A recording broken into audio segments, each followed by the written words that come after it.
ഞാൻ Mary Metilda. Stay inspired സീരീസിൻ്റെ പുതിയൊരു എപ്പിസോഡിലേക്ക് എല്ലാവർക്കും സ്വാഗതം. നമ്മുടെ ചിന്തകളിലും മനോഭാവങ്ങളിലും മാറ്റങ്ങൾ സംഭവിക്കാറുണ്ട്. ഔട്ടർ വേൾഡിലുണ്ടാകുന്ന മാറ്റങ്ങൾ വ്യക്തിപരമായിട്ട് ഓരോരുത്തരെയും സ്വാധീനിക്കും. ഈ മാറ്റങ്ങളിൽ ഏറ്റക്കുറച്ചിലുകൾ ഉണ്ടാകാം. ഞാൻ മാറാൻ തയ്യാറല്ല എന്ന് വാശി പിടിച്ചിരിക്കുന്നവരെയും കാണാം. ഇവരുടെ മൈൻഡ് സെറ്റിനെ നമ്മൾ ഫിക്സ്ഡ് മൈൻഡ് സെറ്റ് എന്ന് പറയും. മാറ്റങ്ങളോട് വളരെ പോസിറ്റീവായിട്ട് പ്രതികരിക്കുന്നവരുടെ മൈൻഡ് സെറ്റിനെ ഗ്രോത്ത് മൈൻഡ് സെറ്റ് എന്നാണ് പറയുക. നമ്മുടെ ചുറ്റുപാട് നടക്കുന്ന മാറ്റങ്ങൾ ഏറ്റവും കൂടുതൽ സ്വാധീനിച്ചിട്ടുള്ളത് രണ്ട് കൂട്ടരെയാണ്. ഒന്ന് സ്ത്രീകളും പെൺകുട്ടികളും, രണ്ട് സീനിയർ സിറ്റിസൺസ്. അവർക്ക് ചില തിരിച്ചറിവുകൾ ഉണ്ടായപ്പോൾ അവർക്ക് തോന്നി ഇങ്ങനെയൊന്നും അല്ല ജീവിക്കേണ്ടത്. ഈ ലോകത്തുണ്ടായ മാറ്റങ്ങളുടെ ഫലമായിട്ട് പല സ്വപ്നങ്ങളും മോഹങ്ങളും അവരിൽ കടന്നു വന്നു. ഈ സ്വപ്നങ്ങളും മോഹങ്ങളും ഒക്കെ സപ്രസ് ചെയ്തുകൊണ്ടുള്ളൊരു ജീവിതം അത്ര ശരിയല്ല എന്നുള്ളൊരു ചിന്ത അവർക്കുണ്ടായി. ജീവിതം ഒന്ന് മാറ്റിപ്പിടിക്കണമെന്ന തോന്നൽ പലരിലും ശക്തമാകാൻ തുടങ്ങി. പക്ഷേ അങ്ങനെയുള്ള തീരുമാനം എടുക്കുമ്പോൾ ബുദ്ധിമുട്ടിലാകുന്ന ചിലരുണ്ട്.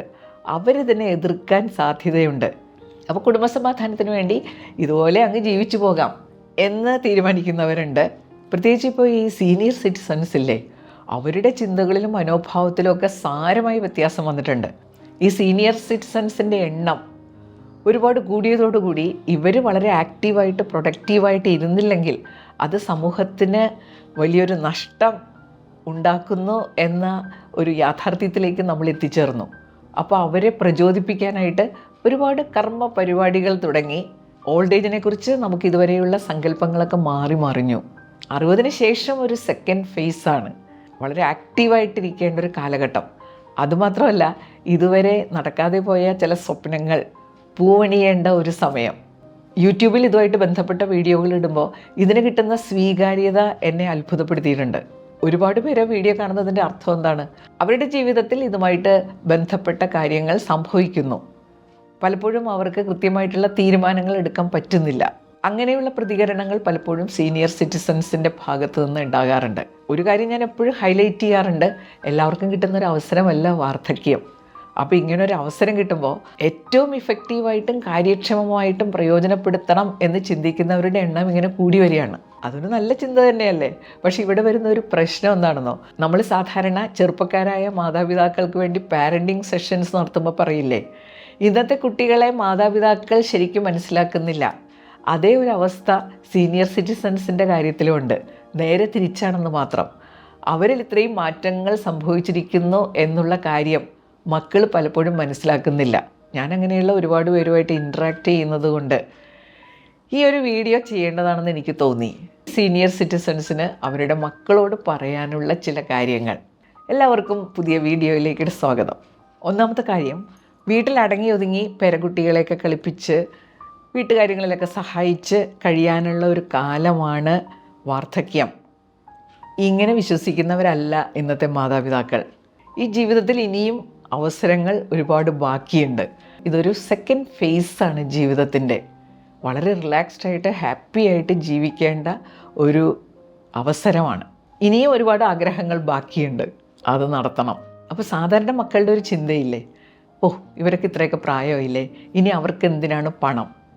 അപ്പോൾ ചിലരെങ്കിലും മാതാപിതാക്കളുടെ സമ്പാദ്യം മുന്നിൽ കണ്ടുകൊണ്ട് അവരുടെ ചില പദ്ധതികളൊക്കെ ആസൂത്രണം ചെയ്യും. മിക്കവാറും അത് അവരുടെ ആവശ്യങ്ങളായിരിക്കില്ല, ഒരു ഗ്രീഡിൽപ്പെടുത്താവുന്ന കാര്യങ്ങളാണ്. പ്രത്യേകിച്ചും പണം എത്ര കിട്ടിയാലും മതിയാകാത്തൊരു കാര്യമല്ലേ. അത് വേറൊരാളുടെ കയ്യിലുള്ളതും കൂടി ഇങ്ങോട്ട് പോരട്ടെ എന്നുള്ളൊരു ചിന്ത സ്വാഭാവികമായിട്ടുണ്ടാകാം. പ്രത്യേകിച്ചും മാതാപിതാക്കളെക്കുറിച്ച് മക്കൾക്ക് അങ്ങനെയാണല്ലോ ഒരു തോന്നൽ. ഇത്രയും കാലം അവരങ്ങനെയാണ് ചെയ്തതും. തങ്ങൾക്കുള്ളതെല്ലാം ത്യജിക്കാൻ അവർ തയ്യാറായിരുന്നു. ആ ഒരു മോഡലിംഗ് ആണ് ഇതുവരെ മക്കൾ കണ്ടിട്ടുള്ളത്.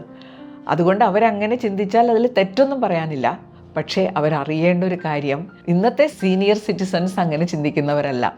അവർക്ക് അവരുടേതായ ചില സ്വപ്നങ്ങളുണ്ട്, ആവശ്യങ്ങളുണ്ട്.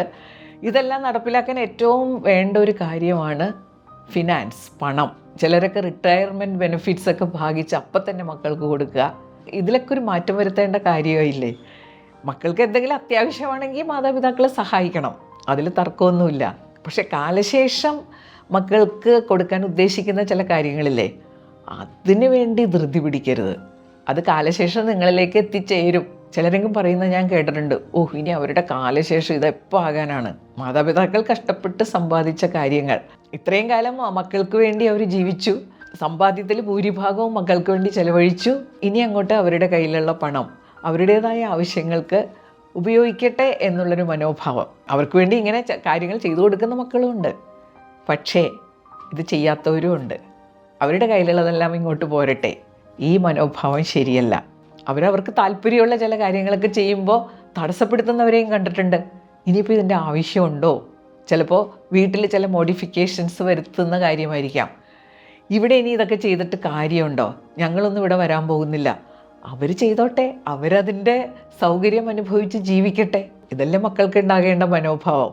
രണ്ടാമത്തെ കാര്യം, ഇന്നത്തെ ആയുർദൈർഘ്യവും ആരോഗ്യത്തിൻ്റെ ഒരു നിലവാരവും വെച്ച് നോക്കുമ്പോൾ 60 ശേഷമുള്ള കുറേ വർഷങ്ങളെങ്കിലും വളരെ യൂത്ത്ഫുള്ളായിട്ട് ജീവിക്കാൻ പറ്റുന്ന അവസരങ്ങളാണ്. അതായത് പണ്ട് നമുക്ക് ചെയ്യാൻ ഇഷ്ടമുണ്ടായിരുന്ന ചില കാര്യങ്ങൾ, പക്ഷേ അന്നത്തെ സാഹചര്യത്തിൽ നമുക്കതൊന്നും ചെയ്യാൻ പറ്റിയില്ല. ആ ആഗ്രഹങ്ങൾ പൂവണിയാനുള്ളൊരു സന്ദർഭമാണിത്. ആ ആഗ്രഹങ്ങളൊന്ന് പൂവണിയണം എന്ന് ആഗ്രഹിക്കുന്ന സീനിയർ സിറ്റിസൺസിൻ്റെ എണ്ണം കുറവല്ല കേട്ടോ. അവർ പലരും കലകൾ അഭ്യസിക്കുന്നവരുണ്ട്, ജിമ്മിൽ പോകുന്നവരുണ്ട്. ചെറുപ്പക്കാർ ചെയ്യുന്ന പല കാര്യങ്ങളും ചെയ്യണമെന്ന് അവർക്ക് ആഗ്രഹമുണ്ട്. അതിന് ഡിസ്കറേജ് ചെയ്യുന്ന മക്കളുണ്ട് കേട്ടോ. ഇനി ഇത്രയൊക്കെ പ്രായമില്ല, അതാണല്ലോ സ്ഥിരം ഡയലോഗ്. മക്കൾക്ക് തന്നെ അറിയാൻ പറ്റുമല്ലോ അമ്മയുടെ ചില കലാവാസനകൾ, അച്ഛൻ്റെ ചില കലാവാസനകൾ, അവരെ വളർത്തിക്കൊണ്ടുവരാനുള്ള തിരക്കിൻ്റെ ഇടയിൽ വേണ്ട എന്ന് വെച്ച കാര്യങ്ങൾ, അത് ചെയ്യാൻ അവരെ പ്രേരിപ്പിക്കുന്നതിന് പകരം തടസ്സങ്ങൾ ഉണ്ടാക്കുക എന്ന് പറഞ്ഞു കഴിഞ്ഞാൽ അത് ഒട്ടും ന്യായീകരിക്കാൻ പറ്റില്ല അല്ലേ. അവർക്ക് ചെയ്യാവുന്നത് ചെയ്തോട്ടെ. പക്ഷേ ഇങ്ങനെ തടസ്സങ്ങൾ ഉണ്ടാക്കുന്ന കുറേ പേരുണ്ട് കേട്ടോ. മാതാപിതാക്കളുടെ മനസ്സിൽ ഭീതിയും ഉത്കണ്ഠയൊക്കെ വളർത്തി അവരെ വീട്ടിലിരുത്തുന്നൊരു പരിപാടി. വീട്ടിലിരുന്നാൽ പിന്നെ കുഴപ്പമില്ലല്ലോ എന്നാണ് കുറേ പേരെങ്കിലും ചിന്തിക്കുന്നത്. മക്കൾക്ക് സ്നേഹമുള്ളത് കൊണ്ടാവാം, ഇവർക്ക് വല്ലതൊക്കെ വന്നു കഴിഞ്ഞാൽ ഞങ്ങളല്ലേ നോക്കാനുള്ളൂ. പക്ഷേ ഇങ്ങനെയുള്ള ചിന്തകൾ അവരുടെ കൊച്ചു കൊച്ചു സന്തോഷങ്ങളെ ഇല്ലാതാക്കരുത്. ഇനി മൂന്നാമത്തെ കാര്യം, ഈ സീനിയർ സിറ്റിസൺസിൽ പലർക്കും വലിയ വലിയ മാറ്റങ്ങൾ വരാറുണ്ട്. പ്രത്യേകിച്ചും ഞാൻ നേരത്തെ പറഞ്ഞ പോലെ 2 വിഭാഗക്കാർ മാറ്റങ്ങളെ ഏറ്റവും അധികം സ്വാധീനിക്കുന്നത് ഈ 2 വിഭാഗക്കാരെയാണെന്ന് പറഞ്ഞു. 1 സ്ത്രീകളും പെൺകുട്ടികളും, 2 60 കഴിഞ്ഞ ആളുകൾ. ഈ 2 വിഭാഗത്തിലും കൂടി ഉൾപ്പെടുന്ന ആളുകളുണ്ട്. അതായത് 60 കഴിഞ്ഞ സ്ത്രീകൾ. ഇവരുടെ മാറ്റം എന്ന് പറഞ്ഞു കഴിഞ്ഞാൽ നമ്മളെ പലരെയും അത്ഭുതപ്പെടുത്തും. അപ്പം മക്കൾ ചിലർ വിചാരിക്കുന്നത് എന്താണെന്നോ, ഈ അമ്മ ഇത്രയും കാലം ഇങ്ങനെയൊന്നും അല്ലായിരുന്നല്ലോ, എന്തോ കുഴപ്പം പറ്റിയിട്ടുണ്ട്. ഇത് കുഴപ്പമൊന്നുമല്ല, ഇത് ഒരു തിരിച്ചറിവാണ്. തിരിച്ചറിവുകൾ ആളുകളിൽ വലിയ മാറ്റങ്ങൾ ഉണ്ടാക്കും. അപ്പോൾ അത് വേറെ പ്രശ്നങ്ങളാണെന്ന് വിചാരിക്കേണ്ട, അതിനെ നിരീക്ഷിക്കുക, അതിനെ പ്രോത്സാഹിപ്പിക്കുക, അതിനെ ആരോഗ്യകരമായിട്ട് വളർത്തിയെടുക്കുക. അതല്ലേ മക്കൾ ചെയ്യേണ്ടത്. ഇനി 4ാമത്തെ കാര്യം, ഞങ്ങളുടെ പ്രായത്തിലുള്ള മാതാപിതാക്കൾ വിദേശത്തേക്ക് പോകുമ്പോൾ ഞങ്ങൾ പരസ്പരം ചോദിക്കുന്ന ഒരു ചോദ്യമുണ്ട്. അവർ വിദേശത്തേക്ക് പോവാണല്ലേ, അവിടെ മക്കളുടെയോ മരുമക്കളുടെയോ ഒക്കെ പ്രസവം എടുത്ത് കാണുമല്ലേ. ഇത് വളരെ സത്യമായിട്ടുള്ള കാര്യമാണ്. അവിടെ ജോലി എടുക്കാനായി മാതാപിതാക്കളെ അങ്ങോട്ട് കൊണ്ടുപോവുക, അതൊക്കെ മാതാപിതാക്കൾക്ക് സന്തോഷമുള്ളൊരു കാര്യമാണ്. പ്രത്യേകിച്ച് പേരക്കുട്ടികൾ എന്നൊക്കെ പറഞ്ഞു കഴിഞ്ഞാൽ അവരുടെ ജീവനാണല്ലോ. അപ്പോൾ അങ്ങനെയുള്ളൊരു കാര്യത്തിന് വേണ്ടി അവിടെ പോവുക, സഹായിക്കുക എന്നുള്ളത് മാതാപിതാക്കൾക്ക് വളരെ സന്തോഷമുള്ളൊരു കാര്യമാണ്. പക്ഷേ അത് ചൂഷണം ചെയ്യരുതെന്ന് മാത്രം, അതൊരു ബാധ്യതയായിട്ട് മാറരുത്. ചിലർ ചെയ്യണം കണ്ടിട്ടില്ലേ, ഒരു മകൻ UK വേറൊരാൾ US മാതാപിതാക്കളെ സെപ്പറേറ്റഡ് ആക്കി, ഒരാൾ US ഒരാൾ UK ഒക്കെ നിൽക്കുന്ന അവസ്ഥ പോലും ഉണ്ടാവാറുണ്ട്. പിന്നെ മക്കൾക്ക് ഇത് അവരുടെ ഒരു സർവീസാണെന്നുള്ളൊരു ചിന്തയും ഉണ്ടാവാറില്ല. ഇപ്പോഴും ഇതവരുടെ ഉത്തരവാദിത്തമാണെന്ന് കരുതുന്ന മക്കളുണ്ട്. മക്കളെ വളർത്തുന്നത് അവരുടെ മാതാപിതാക്കളുടെ ഉത്തരവാദിത്തമാണ്. എനിക്ക് വളരെ ഇഷ്ടമുള്ള കാര്യമുണ്ട് എൻ്റെ പേരക്കുട്ടിയുടെ കൂടെ സമയം ചെലവഴിക്കുക എന്നുള്ളത്. എൻ്റെ മകളുടെ കൂടെ പോയി നിൽക്കുക, ഇതൊക്കെ വളരെ ഇഷ്ടമുള്ളൊരു കാര്യമാണ്. മകൻ്റെ കൂടെ പോയി നിൽക്കുക, ഞാൻ സമയം കിട്ടുമ്പോഴൊക്കെ അത് ചെയ്യാറുമുണ്ട്. പക്ഷേ എൻ്റെ എല്ലാ ഇഷ്ടങ്ങളും അതിനുവേണ്ടി ത്യജിക്കുക എന്ന് പറഞ്ഞു കഴിഞ്ഞാൽ അത് കുറച്ച് ബുദ്ധിമുട്ടുള്ള കാര്യമാണ്. പണ്ടൊരു കുട്ടി പറഞ്ഞേ, എൻ്റെ അമ്മൂമ്മ താമസിക്കുന്നത് എയർപോർട്ടിലാണ്. കുട്ടി കാണുന്ന കാഴ്ച എന്താ, വീട്ടിലെന്തെങ്കിലും ആവശ്യം വരുമ്പോൾ അച്ഛൻ എയർപോർട്ടിൽ പോയി അമ്മൂമ്മയെ കൂട്ടിക്കൊണ്ടുവരും. ആവശ്യം കഴിയുമ്പോൾ തിരിച്ച് എയർപോർട്ടിൽ കൊണ്ടുവന്നാക്കും. അപ്പോൾ പ്രസവത്തിന് മാത്രമല്ല, അല്ലെങ്കിൽ എന്തെങ്കിലും വീട്ടിലെ ജോലിക്ക് സപ്പോർട്ടിന് മാത്രമല്ല, അല്ലാത്ത അവസരങ്ങളിലും അവരെ ക്ഷണിക്കാം, കൊണ്ടുപോയി സ്ഥലങ്ങളൊക്കെ കാണിക്കാം. അതെല്ലാം അവർ വളരെ ഇഷ്ടപ്പെടുന്ന ഒരു കാര്യം തന്നെയാണ്. ഞങ്ങൾ സമപ്രായക്കാർ ചിലപ്പോൾ ഒരു ആവശ്യത്തിന് ഒത്തുകൂടുമ്പോൾ ചിലർക്ക് വരാൻ പറ്റില്ല. കാരണം അവരുടെ പേരക്കുട്ടിയെ നോക്കേണ്ട ഒരു റെസ്പോൺസിബിലിറ്റി അവർക്കാണ്. മക്കളോട് ഒരു ലീവ് എടുക്കാൻ പറയാൻ ചിലപ്പോൾ അവർക്ക് അതിനുള്ള ഒരു ആർജവം ഉണ്ടാകുന്നില്ല. അപ്പോൾ ഇക്കാര്യത്തിൽ മക്കൾ ശ്രദ്ധിക്കേണ്ടതല്ലേ. 5ാമത്തെ കാര്യം, ചില മക്കളുണ്ട് കേട്ടോ, അവർ വിദേശത്തായിരിക്കും, വീട്ടിലേക്ക് വരികയില്ല. പക്ഷേ 24 മണിക്കൂർ റിമോട്ട് കൺട്രോളാണ്. മൂവബിൾ കണ്ടീഷനിലുള്ള ആക്റ്റീവായ മാതാപിതാക്കളുടെ കാര്യത്തിലും ചിലരിങ്ങനെ ചെയ്യാറുണ്ട്. അതൊരു വല്ലാത്ത അവസ്ഥയാണല്ലേ. 24 മണിക്കൂർ നിരീക്ഷണത്തിൽ ഇങ്ങനെ കഴിയുക എന്നുള്ളത് വലിയ ബുദ്ധിമുട്ടുള്ള കാര്യമാണ്. അതാകാം, ചില സന്ദർഭങ്ങളിൽ അങ്ങനെ വേണ്ടി വരും. ഒരു ഡിക്ലൈൻ സ്റ്റേജിലേക്ക് മാതാപിതാക്കൾ എത്തുമ്പോൾ അങ്ങനെയുള്ള സംവിധാനങ്ങൾ ഉറപ്പായിട്ടും വേണ്ടി വരും. ഒരു കാര്യം മക്കൾ ഓർക്കണം, ഫിസിക്കൽ പ്രസൻസാണ് ആ സമയത്ത് മാതാപിതാക്കൾക്ക് വേണ്ടത്. മക്കൾക്ക് വേണ്ടി എത്രയോ സമയം സ്വന്തമായിട്ടുള്ള ആഗ്രഹങ്ങളൊക്കെ മാറ്റിവെച്ച് സമയം ചെലവഴിച്ചവരാണ് മാതാപിതാക്കൾ. അപ്പോൾ എപ്പോഴും കൂടെ ഇല്ലെങ്കിലും പറ്റാവുന്ന സന്ദർഭങ്ങളിലെല്ലാം അവിടെ വന്ന് അവരുടെ കൂടെ സമയം ചെലവഴിക്കുക. പിന്നെ ചിലരുണ്ട് വരും, പക്ഷെ വന്നു കഴിഞ്ഞാൽ അവരുടെ ആവശ്യങ്ങൾക്ക് ഓടി നടന്നിട്ട് മാതാപിതാക്കളുടെ കൂടെ ഇരിക്കാൻ സമയമുണ്ടാവില്ല. മാതാപിതാക്കളുടെ ഡിക്ലൈൻ സ്റ്റേജിൽ മക്കൾ ആരെങ്കിലുമൊക്കെ ഏൽപ്പിക്കുമ്പോഴും മക്കളുടെ ആ താല്പര്യവും മക്കളുടെ ആ ഫിസിക്കൽ പ്രസൻസുമാണ് മാതാപിതാക്കളെ നന്നായിട്ട് നോക്കാൻ അവർക്ക് പ്രചോദനം കൊടുക്കുന്നത്. മക്കൾക്ക് ഇതിലൊക്കെ ശ്രദ്ധയുണ്ടല്ലോ. 6ാമത്തെ കാര്യം, ഈ സാമ്പത്തിക ബുദ്ധിമുട്ട് അനുഭവിക്കുന്ന മാതാപിതാക്കൾ ഉണ്ടാകാം. മക്കൾ അവരെ സാമ്പത്തികമായിട്ട് സപ്പോർട്ട് ചെയ്യണം. നമ്മുടെ നിയമവ്യവസ്ഥിതിയിലും അതുണ്ട്, മാതാപിതാക്കളെ സംരക്ഷിക്കുക എന്നുള്ളത്. അവർ അനാഥരായി പോകാനിടയാകരുത്. പെൺമക്കൾ മാത്രം ഉള്ള മാതാപിതാക്കളുടെ കാര്യത്തിൽ പ്രത്യേക ശ്രദ്ധ വേണം. നമ്മുടെ ഒരു കൾച്ചറിൽ പെൺകുട്ടികളുടെ മാതാപിതാക്കൾ പലപ്പോഴും അനാഥരാണ്.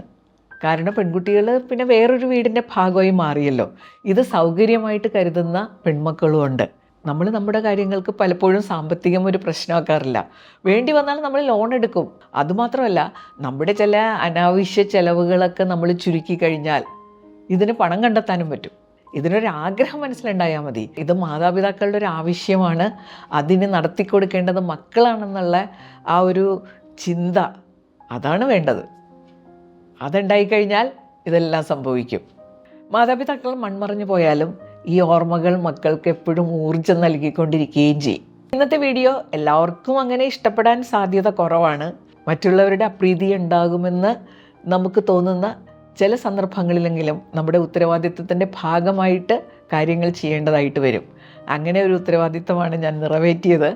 അപ്പോൾ നിങ്ങൾക്ക് ഈ വീഡിയോ പ്രയോജനപ്പെട്ടിട്ടുണ്ടെങ്കിൽ തീർച്ചയായിട്ടും അത് ഷെയർ ചെയ്യണം. അടുത്ത ആഴ്ച പുതിയൊരു വീഡിയോയുമായിട്ട് നമുക്ക് വീണ്ടും കാണാം. Thank you.